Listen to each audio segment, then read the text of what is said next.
I'd like to start with a disclaimer. This speech is not meant to undermine any other field of medicine or any other career for that matter. Beloved parents, imagine frantic parents running into an ER, holding an unresponsive daughter. Her oxygen saturations are low, her blood pressures are dropping, her heart is going to stop at any minute. And then the emergency room team comes in.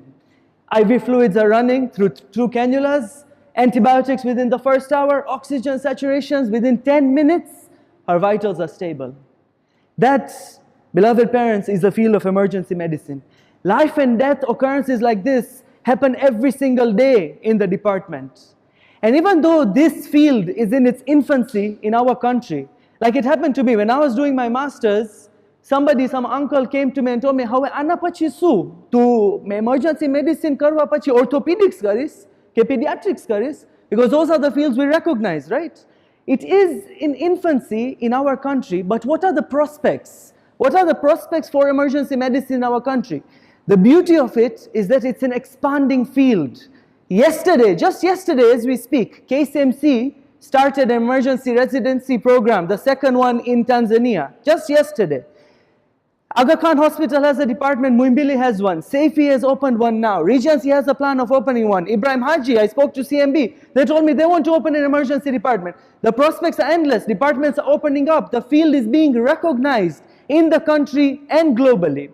And beyond that also, it's not just about the hospitals. There is the American Heart Association, there is the Red Cross, there is Doctors Beyond Borders. And if you love it that much, there is Imamia, where you go for ziyarat, you go for Hajj. Take your emergency medicine, go beyond, go and serve everywhere in the world. The prospects are endless, it's just about finding the right ones. And the beauty of it also is because it's an expanding field, you end up being a pioneer of the field rather than just being one amongst many who already exist. Emergency medicine, as a physician of emergency medicine, you need to know all fields. You need to know orthopedics, maternity, pediatrics, medicine, surgery. You need to know all the fields. And you need to be prepared for anything. At any moment, through the door, any case can come in. With knowing and having to be ready and prepared comes an element of safety and security. Because if I have to be prepared for anything, I also have to be safe. I also have to take all necessary precautions. So between me and somebody who's working up there in the ward, who is actually mitigating risks and actually being more safe? I'm using personal protective equipment. COVID-19, I was head to toe. Like I was wearing the net in my head with the mask and with gloves and with the gown and with shoes and every type of thing.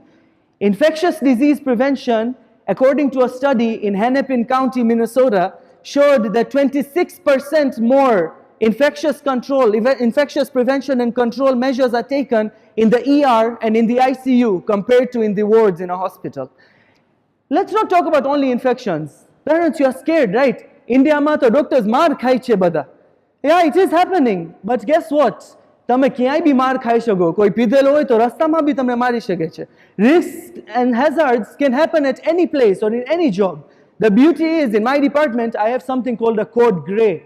You know code blue? I have code gray, where I activate the code gray, which is a malicious person or somebody who could be a threat, instantly security comes in. Even in our government settings, when have you ever entered an ER and not seen a security guard at the door, at the triage, all the way inside? Be it violence, be it infectious diseases, be it any other sort of risks and hazards, we are most protected comparatively in terms of these fields. હવે બીજા પૂછ્યા કે હવે હિજાબ કેવી રીતના maintain થશે ખબર છે આપણા કલ્ચરમાં છોકરીઓ હશે કોઈ એબ્યુઝ કરશે છોકરીને કે એવું કાંઈ So we have our personal protective equipment, they help protect. And in fact, we are more covered and less exposed to people compared to anybody else. And then somebody told me that હવે તો હરોજ હોસ્પિટલમાં બેસે છે. There are so many shifts, how do you manage your time? I send my request before. Obs-Gyn, you're on call, you get a call anytime. Surgery, anytime you get a call, you have to rush into the hospital. Emergency medicine, ask my wife, she can tell you what I'm doing next Saturday, the fans of structure. She can tell you what I'm doing next Saturday because I send in my requests, they set my 12-hour shifts. I know exactly the next whole month is planned for me. I know when I can go to Oyster Bay, I know when I have my special date nights with my wife, my family life and my time management is sorted. Speaking of family life, if you go with your family to Kunduchi and there is one of your family members, you know our extended family gatherings, right, and all these outings, one of your family members is about to drown, would you not want to have an emergency physician amongst your people in your own family?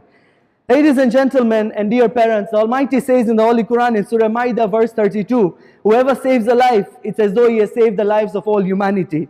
The scenes you see on TV, koi shock mairu ne koi uthi gyu, or somebody opened up an airway with just a pen, that could be your son, that could be your daughter. Remember, take it forward, give them the opportunity, and give them the chance to save a life every day and make you proud every day. Thank you.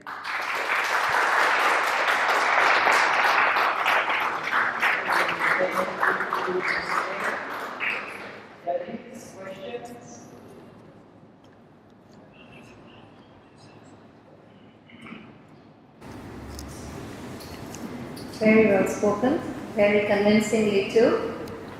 I like the fact that you're an organized person and you have structure which helps you to set your life.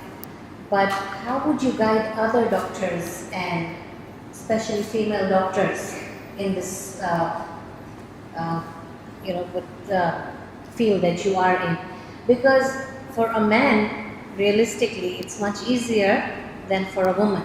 And I do believe your wife is also a doctor. And with a child, sometimes it gets very difficult to balance.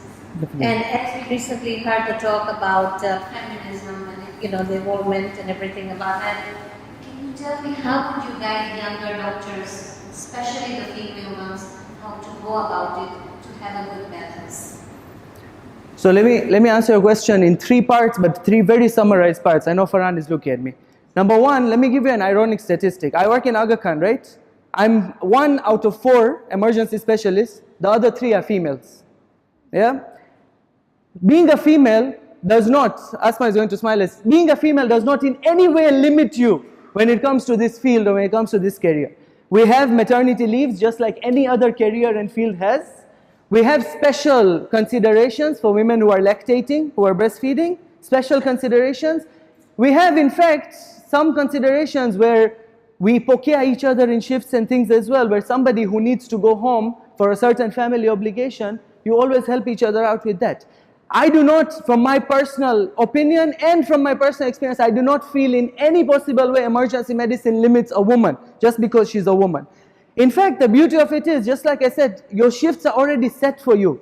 So for example, one amongst these 4 that I mentioned to you, she doesn't do weekends because she has set with the HR and with us that, I need weekends for my family because she has a young child, for example.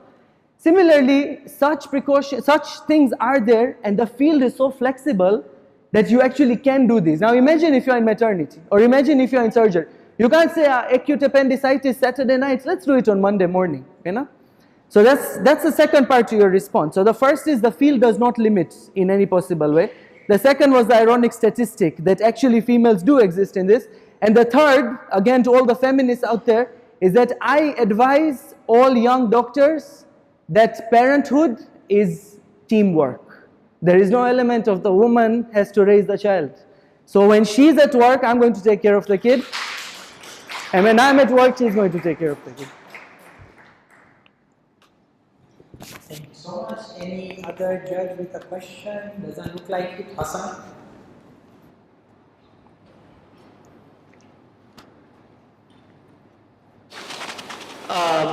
I know that you have to be extremely smart to get into emergency medicine or probably any master's program.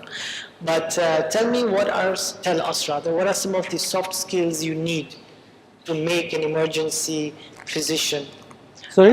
Soft skills. What does it take besides your academic ability to be in this field? Okay. So let me answer your question by asking a question to the audience. Okay? Just time. How many of you were there when the building collapsed next to our mosque? How many of you experienced this? How many of you, when that happened, had a yearning from within, I wish I could do something about this? That's your first skill right there.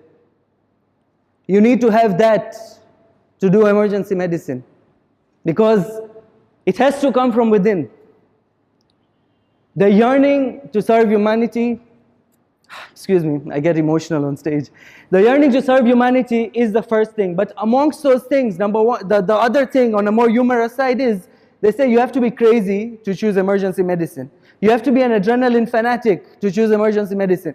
We don't get bored. I could be dealing with a femur fracture, and then I could be dealing with an incomplete abortion, and then I could be dealing with a heart attack. You don't get bored. You have to be an adrenaline junkie. You have to be a person who likes variety. But at the same time, you have to be able to multitask. You have to be able to compartmentalize in your head.